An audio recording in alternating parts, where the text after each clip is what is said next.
Semana 1, empezamos hoy con la semana número 1 del libro de Apocalipsis. ¿Cuántas semanas nos llevó el libro de Hechos? 79. ¿Cuántas semanas nos llevó el libro de Romanos? 76. ¿Cuántas semanas nos va a llevar el libro de Apocalipsis? No sé, y no me preocupa porque no se trata de correr y no voy a correr. Podríamos hacerlo rápido, usando ideas generales, pero perderíamos toda la riqueza de lo que hay. Es bien difícil o es bien emocionante, para no decir difícil, que una cosa es emocionante y otra cosa es difícil, es complicado, pues de alguna manera en estos tiempos, tomar un libro como Apocalipsis completo y vamos a trabajarlo verso a verso, cuando la costumbre, la mayoría de las cosas, siempre lo que estamos acostumbrados es a tomar 2, 3, 4 versículos y hablar de un tema específico.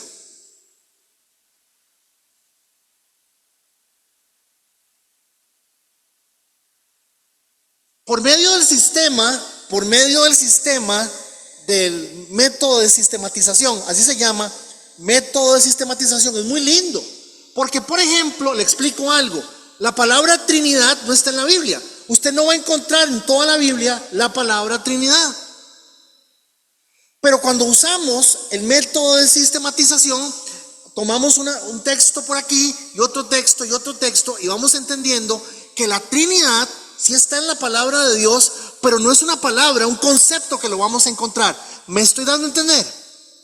Pero con esto hay un problema.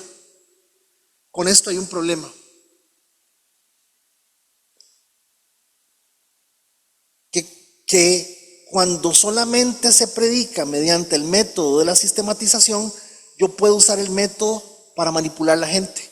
Por ejemplo, voy a decirles algo. Mi carro está malo. Hola, es un ejemplo, mi carro está malo. Entonces yo me consigo 5 versículos donde usted dice que tiene que aprender, yo tengo que enseñarle a usted que tiene que aprender a sembrar, porque si usted no siembra, usted no va a recibir la cosecha del Señor. Me estoy dando a entender. El problema de usar el método de sistematización es que yo hago que la Biblia diga lo que yo quiero decir.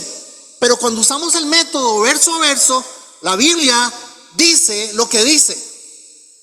Y a veces las cosas que la palabra dice, yo tengo que poner la cara aquí adelante, pero no crean que soy la persona más adecuada para decirlas. ¿Me doy a entender?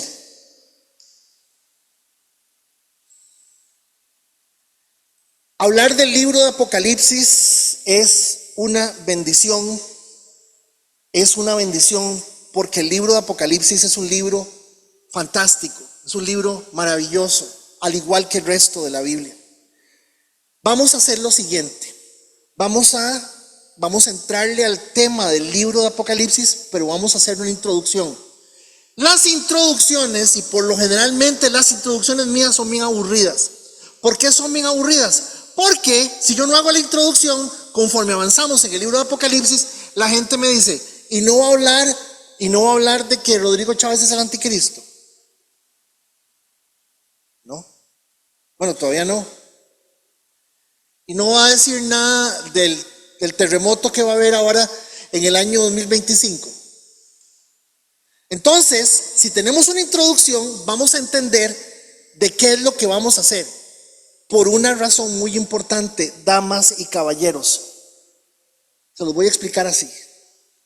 Juan Pablo, Ronald, Giselle, todos tenemos algo que Dios está procesando en nuestras vidas. Algo. Algunos de ustedes no saben que Dios los está procesando y otros Dios los está procesando.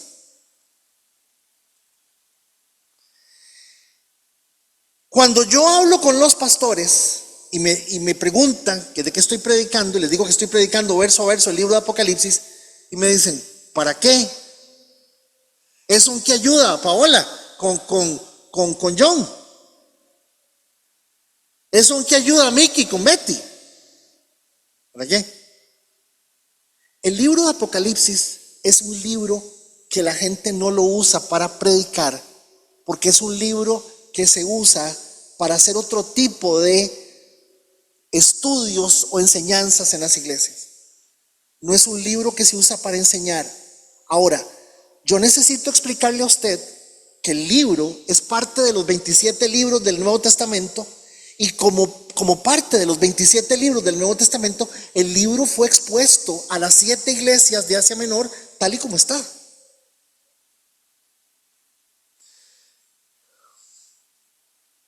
Se calcula que esas 7 iglesias de Asia Menor juntas podrían tener aproximadamente entre todas alrededor de 650,000 creyentes. Se calcula que esos 650,000 creyentes que había en Asia Menor, más o menos, recibieron la palabra de Dios y también tenían 1000 circunstancias. Tenían broncas con el marido, tenían broncas en la casa, habían problemas de plata, como todos y cada uno de nosotros. Por esa razón es que vamos a seguir lo que el libro de Apocalipsis nos enseña. Ahora, para empezar, solamente para empezar, tenemos que explicar por qué se llama Apocalipsis. Y la razón por la cual el libro se llama Apocalipsis es por la misma razón que el libro de Génesis se llama Génesis. ¿Por qué? Porque la primera palabra de la carta dice así: esta revelación, la palabra revelación en griego es Apocalipsis. Entonces la palabra Apocalipsis significa revelación, y esa es la razón por la cual el libro se llama Apocalipsis, porque es prácticamente la primera parte, la primera palabra del libro. Por eso se llama Apocalipsis. Entonces dice, esta revelación Dios se la dio a Jesucristo para que mostrara a sus siervos lo que pronto tiene que suceder. Ve el libro de Génesis. En el libro de Génesis, capítulo 1, verso 11, dice, ahí no es 11, ahí es 1, ese 1 lo metí yo. Génesis 1:1 dice, Dios, a ver, ¿cómo se llama el libro de Génesis? Génesis, ¿qué significa Génesis? Principio. ¿Cómo se dice principio en hebreo? Bereshit. Si el libro, hay Biblias católicas que el libro de Génesis no dice Génesis, dice Bereshit, que es principio. ¿Por qué el libro de Apocalipsis se llama Apocalipsis? Porque es revelación. ¿Por qué el libro de Génesis se llama Génesis? Porque es la primera palabra con la que empieza. ¿Me entienden? No hay ningún misterio. Sin embargo, la palabra revelación, damas y caballeros, significa lo siguiente.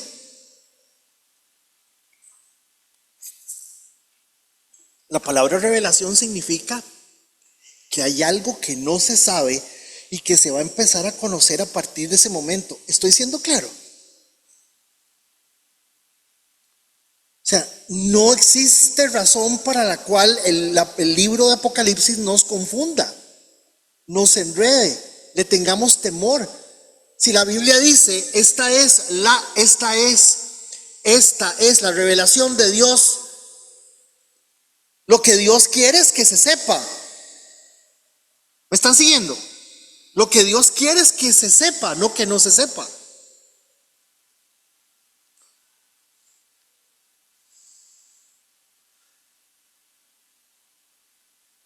Como todos tenemos 1000 circunstancias en nuestras casas, con nuestras vidas, y yo estoy claro de eso. Yo estoy sostenido, yo estoy agarrado de lo que el mismo libro dice, que es un libro que tiene bendición. Único libro con bendición expresa. El libro de Apocalipsis es el único libro en la Biblia que dice que al leerlo y escucharlo tiene bendición. El mismo libro dice, bienaventurados el que lee y los que oyen las palabras de esta profecía y guardan las cosas que en ellas están escritas, porque el tiempo está cerca. Bienaventurado el que lee. Ahora, note que estoy leyendo capítulo 1, verso 3, no 33. Ese 3 que estoy metiendo ahí de más, el número de más, me lo mete la máquina y se me olvida borrarlo. Así es que usted no lo va a encontrar. Téngale cuidado a las referencias. Ayer me regañaron porque iba de más una referencia. El capítulo 22, verso 7, al final del libro, el mismo libro dice: bienaventurado el que guarda las palabras de la profecía de este libro. O sea, el libro de Apocalipsis tiene algo de Dios que no quiero decirlo raro ni feo, pero que Dios promete que hay bendición al leerlo, al escucharlo, al estudiarlo, al trabajarlo. ¿Cuál es el enfoque que le vamos a dar a lo que vamos a hacer? Para entender el enfoque hay que entender el pensamiento. Para entender el enfoque, por ejemplo, le explico de esta manera. El gallo pinto, no me tiren tomates ni nada, el gallo pinto no es un plato típico costarricense. El gallo pinto es un plato típico nicaragüense, que por causa de la anexión de Guanacaste, nosotros tenemos esa herencia cultural del pueblo nicaragüense. ¿Pero qué me hacen esa mirada? Entonces te digo, ya está, ya busque el trabajo para el otro domingo.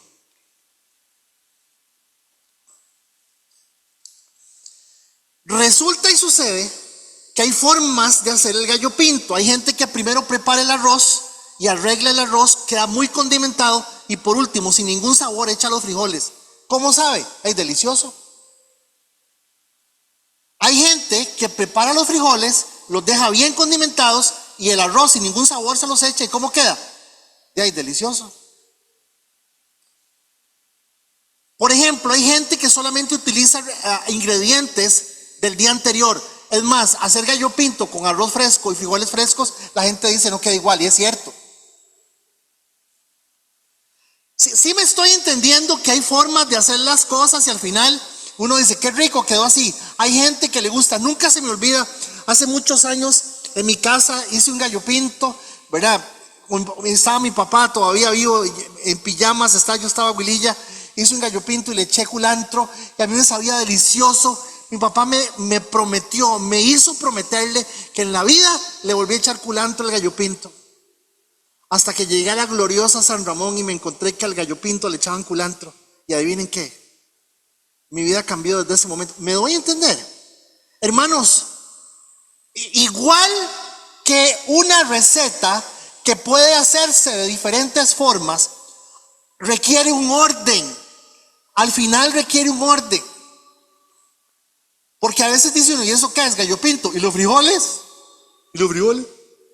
3. Sí, mi mamá, por ejemplo, bueno, ustedes no lo saben, ¿verdad? Pues los voy a contar. Yo soy hijo de una nicaragüense nacida en Costa Rica. Mi mamá nace en Limón en el año 26 después de Cristo. No vaya usted a pensar ninguna cosa extraña. Pero mi mamá es de padres nicaragüenses que trabajan en Limón. Mi mamá nace ahí. Mi mamá era una nicaragüense que aprendió a cocinar como la mamá, y entonces mi mamá quemaba el pinto. Y es delicioso el pinto quemado. Uy, delicioso. A mí me encanta. No todo el mundo le gusta el pinto costroso, que está quemado. Ok, toda esta explicación para decirles que cuando nosotros entendemos que es la filosofía, es el conocimiento por el conocimiento. Conocer por conocer no nos interesa, hermanos, pero sí se necesita procesar la información a partir de algún conocimiento. ¿Me doy a entender? O sea, no es lo mismo, escúcheme, lo que va a entender una persona que es salva, que ama al Señor, del libro de Apocalipsis, que una persona que lo que está buscando es información. No es lo mismo.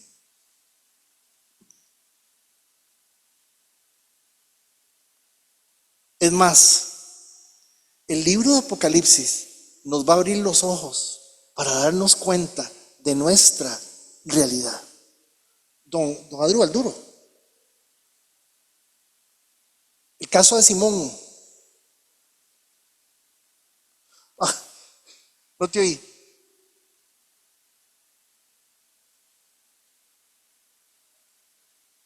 Ok, sí es cierto. En el libro de los Hechos hay un caso de un hombre que le pide a los apóstoles que le vendan el poder del Espíritu Santo. Cuando algunos de ustedes van a ver la bestia de 7 cabezas, algunos de ustedes van a decir, uy, qué cosa más horrible, y otros van a decir, por Dios, qué misericordioso es Dios con nosotros. ¿Cuál es la diferencia? La salvación en el corazón. El Espíritu Santo mostrándonos las cosas. La Biblia dice que el Espíritu Santo nos va a guiar a toda verdad, pero toda la verdad no es que entendamos que el animal de 7 cabezas era pero ¿cómo era? ¿Se parecía a un cayú o se parecía a un Transformers? Es poder ver que lo que está representando es el poder del hombre, etcétera, etcétera. ¿Cuál va a ser el abordaje? ¿Filosófico? No, pero necesitamos entender algo, entender castellano, saber que estamos hablando de un texto bíblico. Necesitamos entender que existe una rama de estudio a nivel profesional que se llama teología y que todos, hasta Fiorella tiene su propia teología. Fiorella tiene, ¿cuánto? 14 años, fío, 13, 11. Ah, mira, yo pensé que iba a tener 13. Pero Fiorella tiene 11 años. ¿Desde dónde saca teología? Porque ella tiene una idea de Dios. Y la idea que ella tiene de Dios es su teología. Y con base a esa teología que Fiorella tiene, ella buscará a Dios o no lo buscará. Hay gente que yo no lo necesito. Bueno, ¿le dio gracias a Dios en la noche? Sí, yo siempre lo hago. Oró, yo siempre oro. O como la gente dice, usted no me puede juzgar a mí. Es cierto, pero lo de Dios se nota. Todos tenemos teología, todos tenemos alguna teología. Algunos de ustedes tienen un Dios que es, no sé, muy buena gente. Algunos de ustedes hoy se predica un Dios que no está en la Biblia. Hoy se predica un Dios que es el Aladino, el que cumple las promesas, el que te tiene que tener contento. Recuerden que oramos aquí por Piña. ¿Qué le dijimos a Piña? Eric, vamos a orar por vos, pero puede ser que el Señor no te sane. Se nos murió 3 días después. Porque Dios no promete más que salvarnos. Y tenemos que darle gracias por la salvación y se acabó. Ok. ¿Cómo lo vamos a enfrentar? Vamos a estudiar, vamos a tratar de entender que existe una forma de estudiar el libro de Apocalipsis y es aplicando la escatología. La escatología es el estudio de los tiempos finales, el estudio de los tiempos finales. Eso se llama escatología. Vamos a entender que los especialistas, yo no soy especialista, los especialistas ubican la escatología, los tiempos finales, dependiendo de cómo se viene desarrollando todo lo que hay. Pero lo más importante es entender que la literatura apocalíptica no es nueva. La literatura apocalíptica viene desde el Antiguo Testamento, en el libro de Daniel. La literatura apocalíptica no es nueva. Hay literatura apocalíptica muy antigua, pero se llama género literario apocalíptica. El libro de Apocalipsis también presenta el género epistolar, o sea, es una carta, y también presenta una profecía. Ahora, voy a darles un ejemplo. ¿Por qué? Porque aquí hay diversidad de criterios en muchas cosas. Y la escatología que hoy se usa depende de dónde usted ubique la venida de Cristo. Por ejemplo, Hay gente que dice que Cristo va a venir después de los 1000 años del capítulo 20 del libro de Apocalipsis. Entonces eso tiene un nombre. Luego está la gente que dice que Cristo va a venir antes. Y adivinen qué, amados hermanos, tanto para los que piensan una cosa como para los que piensan otra cosa, hay bastante material que hay que ponerle atención. No nos podemos quedar solamente viendo el asunto en términos generales porque no es correcto. Entonces, por ejemplo, está el famoso postmilenialismo, el premilenialismo. No se enrede, no se preocupe por eso. Lo importante de esto es que usted entienda que hay especialistas que ven la venida del Señor en este punto. Lo pongo de esta forma, para que usted me entienda. Se presenta el anticristo, la iglesia es tomada.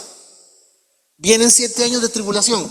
Bueno, hay versículos bíblicos que nos enseñan también que el anticristo, que la iglesia va a ser tomada a la mitad de los 3 años y medio. Y también hay versículos bíblicos muy buenos, bien manejados, que nos aclaran muy bien que ahí no está hablando de ningún arrebatamiento. ¿Ven la importancia de ver esto con pinzas? Con cuidado. Entonces, les dije, es un ejemplo. Hay una posición muy bonita que dice que el milenio es en este momento. Dios, el Señor Jesús, está reinando 1000 años en este momento con su iglesia. ¿Hay versículos bíblicos para eso? Sí. Avancemos. ¿Cómo vamos a estudiar el libro durante este tiempo? Vamos a dividir el libro en 7 partes. Parte número 1. La parte número 1, vamos a entender la primera clasificación. Cristo en medio de los candelabros. Cristo habla a sus iglesias, advirtiéndoles y animándolos a estar listos para la venida del Señor. Esa es la parte número 1. Segunda clasificación. ¿Cuál es la segunda clasificación? Visión celestial y los sellos. Describe eventos que ocurren entre la primera y la segunda venida de Cristo, concluyendo con el juicio final. Tercera, las 7 trompetas. Relata tragedias y destrucciones. Cuarta clasificación. ¿Qué va a pasar con el diablo? ¿En qué va a terminar el diablo? Lo vamos a estudiar hasta que lleguemos ahí. Quinta, las 7 copas. Los juicios finales de la humanidad y el pueblo de Israel. La caída del mundo relata la destrucción de Babilonia y el juicio final.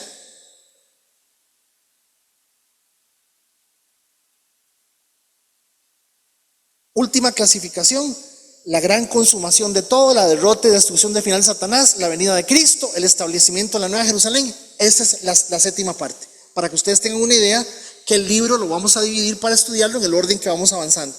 Y ese es el tema que vamos a estar cubriendo a partir de lo que estamos avanzando. Ahora sí, esta es la parte más importante y esa es la razón por la cual usted está aquí esta mañana. ¿Por qué Mariana y Juan? ¿Por qué Juan Pablo? ¿Por qué Lady necesita el libro de Apocalipsis? ¿Por qué Fiorella necesita el libro de Apocalipsis? ¿Por qué Federico necesita el libro de Apocalipsis? Número 1. Lo primero que el libro de Apocalipsis nos va a enseñar es sobre la soberanía de Dios. El libro de Apocalipsis nos va a enseñar sobre la soberanía de Dios. Apocalipsis 4:11 dice: Señor, digno eres de recibir la gloria y la honra y el poder, porque tú creaste todas las cosas y por tu voluntad existen y fueron creadas. El libro de Apocalipsis, al final del libro, todos en nuestro corazón tenemos que ser capaces de decir: Dios es soberano por encima de mi vida. ¿Estoy siendo claro? 2. El libro de Apocalipsis nos va a enseñar que Cristo es el Señor de la historia. El Señor Jesús es el dueño de la historia. Él es el alfa y la Omega. Él es el principio y el fin. Apocalipsis 1:5 dice: y de Jesucristo, el testigo fiel, el primogénito de los muertos y el soberano de los reyes de la tierra, al que nos amó y nos lavó de nuestros pecados con su sangre. Jesucristo es el Señor de la historia. Vean, hermanos,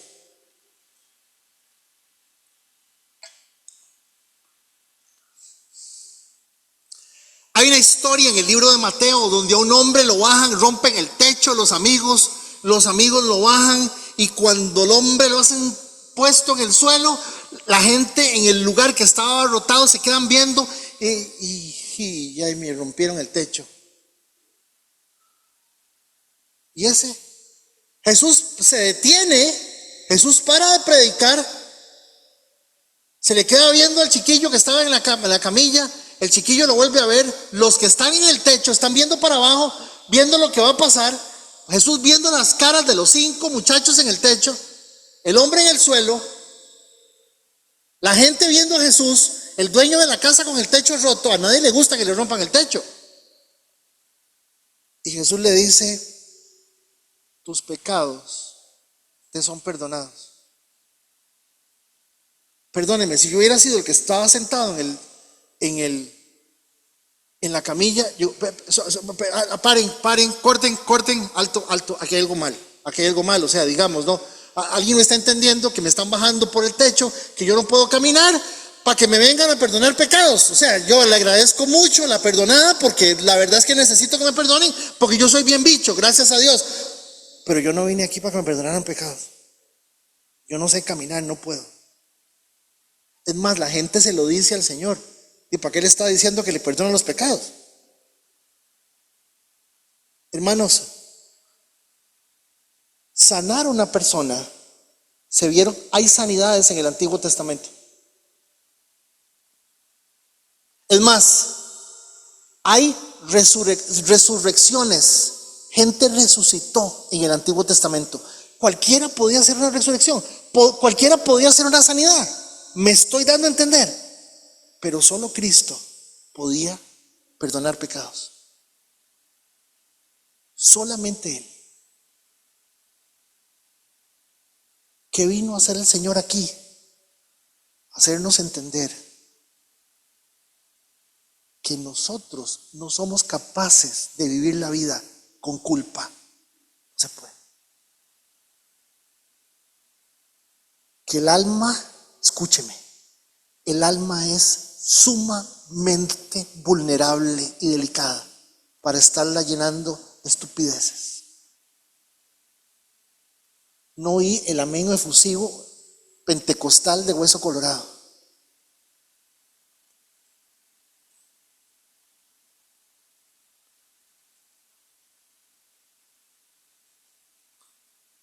La primera necesidad del ser humano en esta tierra es que su alma pese lo que tenga que pesar y no pese más de lo que debe pesar.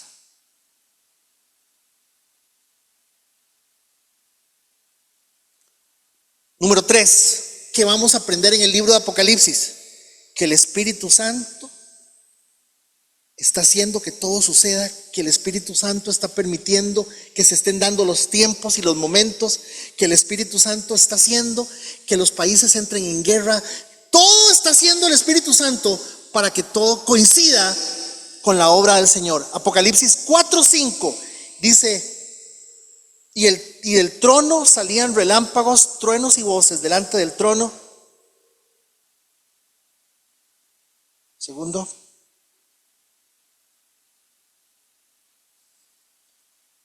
Y delante del trono ardían 7 lámparas de fuego, las cuales son los 7 espíritus de Dios.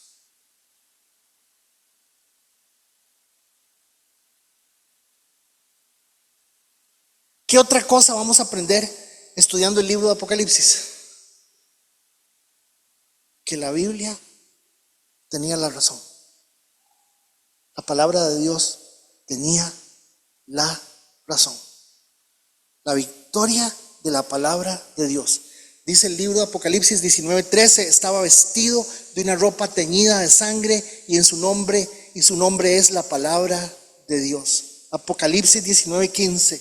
De su boca sale una espada aguda para herir con ella a las naciones, y él las regirá con vara de hierro, y él pisa el lagar del vino del furor y de la ira del Dios Todopoderoso. La Biblia tenía razón. ¿Qué más?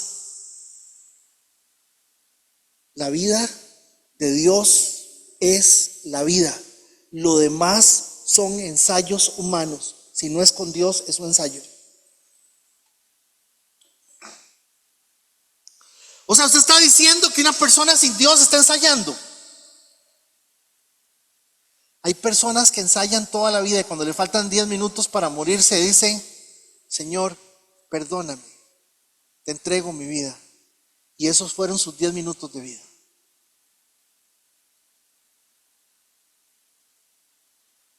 Porque toda rodilla se va a doblar y toda lengua va a confesar que Jesús es el Señor.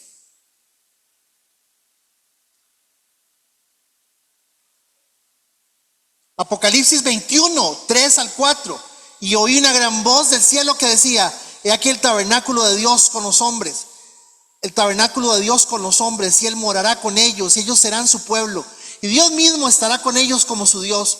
Enjugará Dios toda lágrima de los ojos de ellos, y ya no habrá muerte, ni habrá llanto, ni clamor, ni dolor, porque las primeras cosas pasaron. Las primeras cosas pasaron. Vamos a aprender qué es adoración y vamos a aprender la necesidad que hay de que se conozca la palabra de Dios en todo el mundo. Apocalipsis 7:9. Después de esto miré y aquí una gran multitud, la cual nadie podía contar, de todas las naciones y tribus, pueblos y lenguas, que estaban delante del trono en la presencia del Cordero, vestidos de ropas blancas y con palmas en las manos, y clamaban a gran voz diciendo: la salvación pertenece a nuestro Dios que está sentado en el trono y al Cordero. Verso 14, versículo 6. Vi volar por en medio del cielo otro ángel que tenía el evangelio eterno para predicarlo a los moradores de la tierra, a toda nación, tribu, lengua y pueblo. Finalmente, lo último que vamos a aprender del libro de Apocalipsis, que es crucial, que es importante, que ojalá todos podamos verlo así: el sistema humano es bueno. El sistema humano es bueno, inteligente, eficaz, pero no sirve para la vida.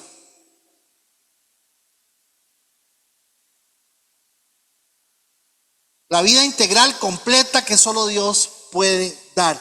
Dice el capítulo 18, verso 2 del libro de Apocalipsis: y clamó con voz potente diciendo: ha caído la gran Babilonia y se ha hecho habitación de demonios y guarida de todo espíritu inmundo, albergue de toda ave inmundo, aborrecible, porque todas las naciones han bebido del vino del furor de su fornicación. Y los reyes de la tierra han fornicado con ella, y los mercaderes de la tierra se han enriquecido de la potencia de sus deleites. Noten que la Biblia dice que a la gente le fue bien. Noten que a la Biblia dice que a la gente en sus negocios, en sus cosas, en sus carreras, le fue bien. Escúchenme. Y clamó con voz potente diciendo: ha caído la gran Babilonia y se ha hecho habitación de demonios. Dice: y guarida de todo espíritu inmundo y albergue de toda ave inmunda y aborrecible, porque todas las naciones han bebido del vino del furor de su fornicación, y los reyes de la tierra han fornicado con ella, y los mercaderes de la tierra se han enriquecido de la potencia de sus deleites. La Biblia dice que a la gente le va a ir bien. Apocalipsis 18:9. A los reyes de la tierra que han fornicado con ella y con ella han vivido en deleites, llorarán y harán lamentación sobre ella cuando vean el humo de su incendio, parándose lejos por el temor de su tormento, diciendo: ay de la gran ciudad de Babilonia, la ciudad fuerte, porque en una hora vino tu juicio. Vamos a aprender que en algún momento todos vamos a tener que renunciar a mucho. La convicción es impresionante. Porque el sistema humano no es feo, no es malo. Vean qué bonitos que andan, bien vestiditos, bien bonitos. Pero la palabra de Dios dice que tocará pararse y ver la destrucción de lo que un día amamos y vimos bueno.